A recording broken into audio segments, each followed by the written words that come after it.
Halo semuanya, kami dari kelompok 7 kelas pemasaran A Universitas Mahasiswati. Kami akan membawakan materi silabus 10 dari mata kuliah Koperasi UMKM, yaitu pengawasan koperasi.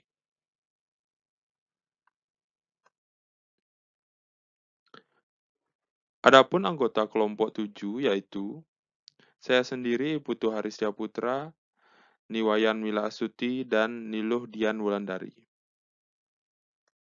Dalam materi pengawasan koperasi, ada 4 hal yang akan kami bahas, yaitu 1.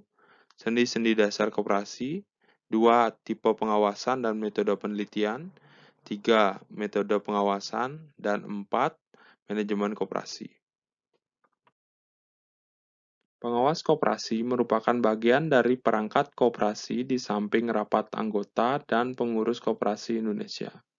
Hal tersebut tercantum dalam pasal 21 Undang-Undang Nomor 25 Tahun 1992 tentang Perkoperasian Indonesia. Pada pasal 38 sampai 39 Nomor 25 Tahun 1992 mengatur tentang tugas dan wewenang pengawas koperasi. Pasal 38 ayat 1 menyatakan bahwa pengawas dipilih dari dan oleh anggota koperasi dalam rapat anggota. Ayat 2 menyatakan pengawas bertanggung jawab kepada rapat anggota. Pada pasal 39, secara umum pengawas koperasi bertugas mengawasi manajemen koperasi dan membuat laporan tahunan.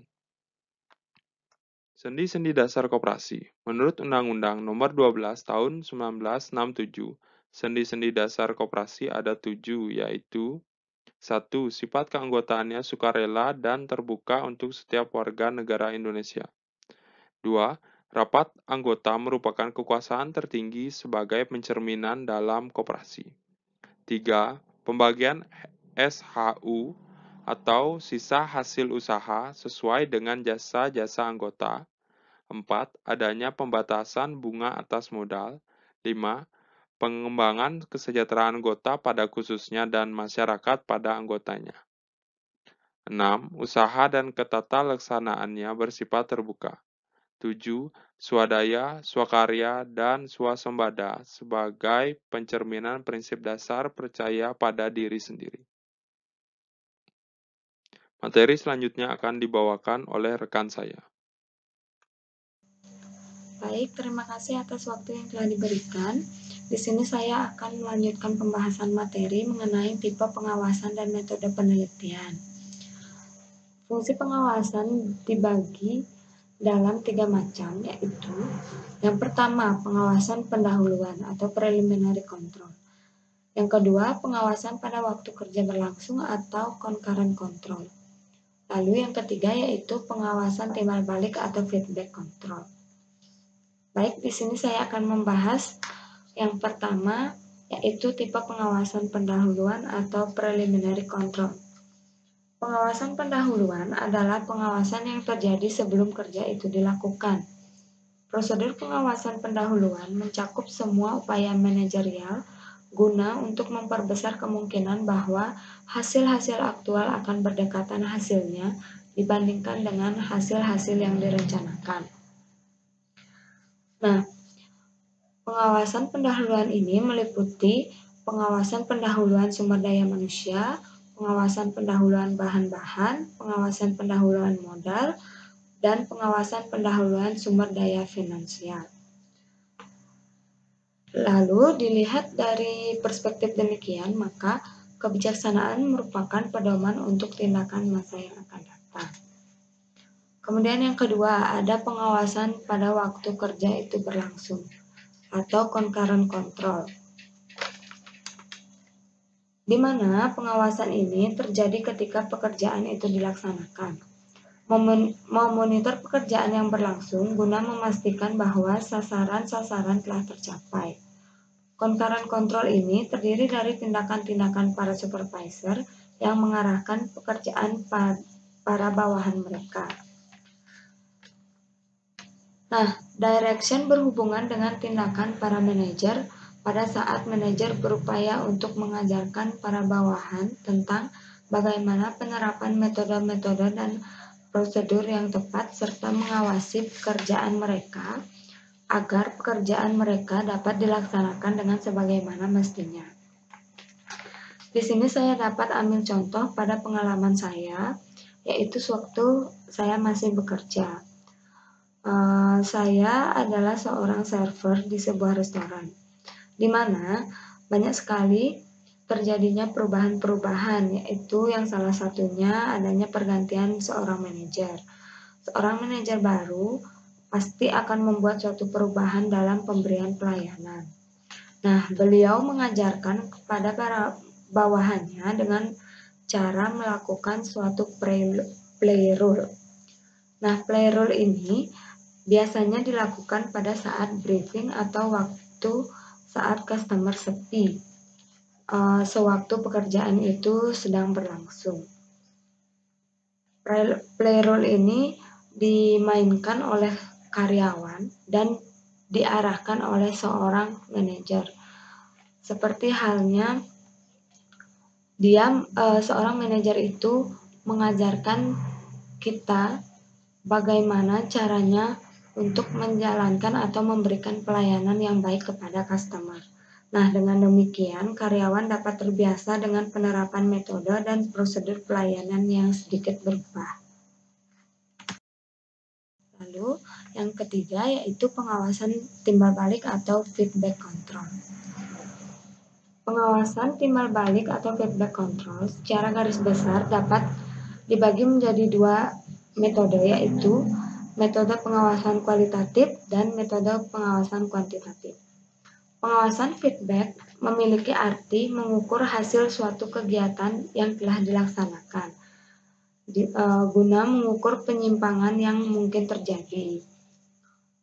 Pengawasan ini dipusatkan pada kinerja organisasional di masa lalu, di mana sifat khas dari pengawasan feedback adalah dipusatkan perhatian pada hasil historikal sebagai landasan untuk mengkoreksi tindakan di masa yang akan datang. Nah, di sini adapun metode pengawasan feedback yang banyak dilakukan atau diterapkan oleh dunia bisnis, yaitu salah satunya yaitu analisis laporan keuangan, analisis biaya standar, pengawasan kualitas, dan evaluasi hasil pekerjaan pekerja. Baik, sekian pemaparan materi dari saya, kemudian akan dilanjutkan oleh rekan saya. Terima kasih. Baik, terima kasih atas waktunya yang sudah diberikan pada saya. Saya akan melanjutkan materi ke poin ketiga, yaitu metode pengawasan. Secara garis besar, pengawasan dapat dibagi menjadi dua, yaitu metode pengawasan kualitatif dan metode pengawasan kuantitatif.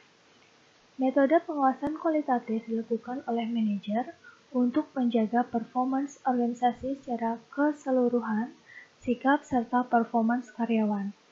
Dan untuk metode pengawasan kuantitatif dilakukan dengan menggunakan data, biasanya digunakan untuk mengawasi kuantitas maupun kualitas produk. Selanjutnya ada jenis-jenis pengawasan. Yang pertama ada pengawasan internal atau intern, merupakan pengawasan yang dilakukan oleh orang ataupun badan yang terdapat di dalam lingkungan unit organisasi atau lembaga yang bersangkutan. Kemudian ada pengawasan eksternal atau intern. Ekstern merupakan pengawasan atau pemeriksaan yang dilakukan oleh unit pengawasan yang ada di luar unit, organisasi atau lembaga yang diawasi. Yang ketiga, ada pengawasan preventif dan represif. Pengawasan preventif ialah lebih dimaksudkan sebagai suatu pengawasan yang dilakukan pada kegiatan sebelum kegiatan itu dilaksanakan, sehingga dapat mencegah terjadinya kegiatan yang menyimpang. Misalnya, pengawasan tersebut dilakukan oleh pemerintah supaya untuk menghindari adanya penyimpangan-penyimpangan pelaksanaan keuangan negara yang akan membebankan atau merugikan negara. Sedangkan, untuk pengawasan represif ialah suatu pengawasan yang dilakukan terhadap suatu kegiatan setelah kegiatan tersebut sudah dilaksanakan atau dilakukan. Misalnya, Pengawasan represif dilakukan pada akhir tahun anggaran yang dimana anggaran yang telah ditentukan lalu disampaikan laporannya. Kemudian ada pengawasan aktif dan pasif. Pengawasan aktif atau dekat ialah pengawasan yang dilaksanakan sebagai dari bentuk pengawasan yang dilakukan di tempat kegiatan yang bersangkutan. Untuk pengawasan pasif atau jauh ialah suatu pengawasan yang dilakukan misalnya melalui penelitian serta pengujian terhadap surat-surat atau laporan-laporan pertanggungjawaban yang disertai dengan berbagai bukti penerimaan maupun bukti pengeluaran. Dan selanjutnya ada pengawasan kebenaran formil. Ialah pengawasan menurut hak dan pemeriksaan kebenaran material mengenai maksud serta tujuan pengeluaran. Selanjutnya ada fungsi pengawasan. Yang pertama, untuk menilai apakah suatu setiap unit-unit telah melakukan kebijaksanaan dan prosedur yang menjadi tanggung jawabnya masing-masing.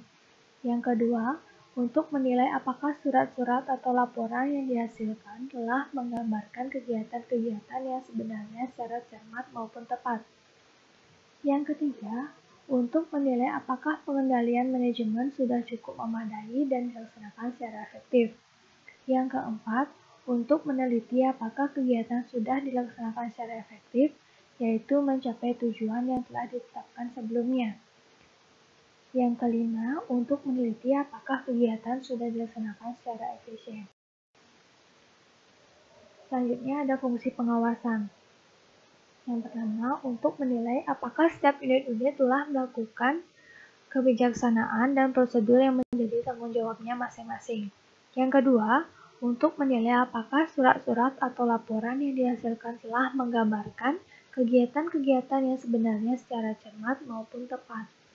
Yang ketiga, untuk menilai apakah pengendalian manajemen sudah cukup memadai dan dilaksanakan secara efektif. Yang keempat, untuk meneliti apakah kegiatan sudah terlaksana secara efektif, yaitu mencapai tujuan yang telah ditetapkan sebelumnya. Yang kelima, untuk meneliti apakah kegiatan sudah dilaksanakan secara efisien.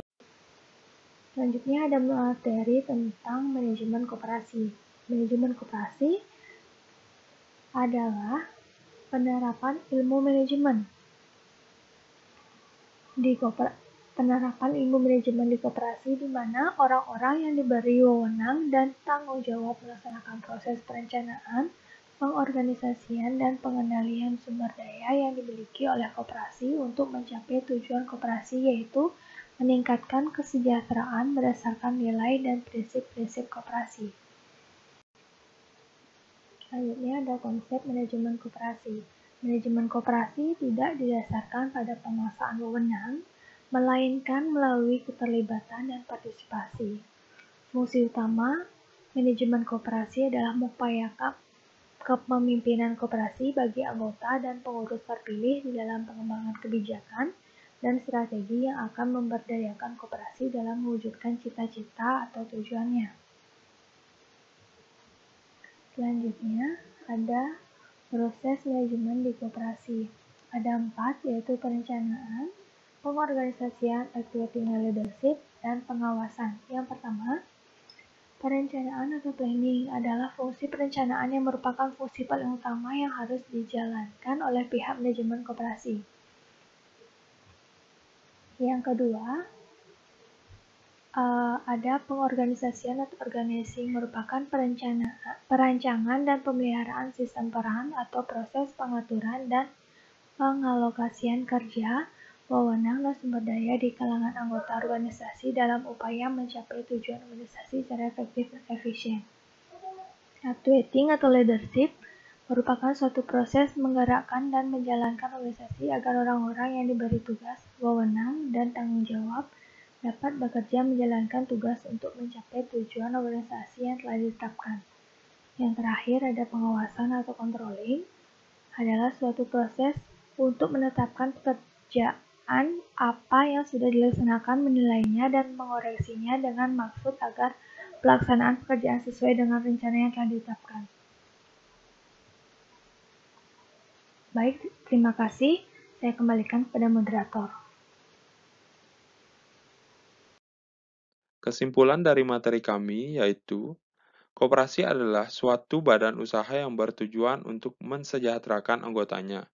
Untuk mencapai tujuan bersama perlu adanya pengawasan koperasi.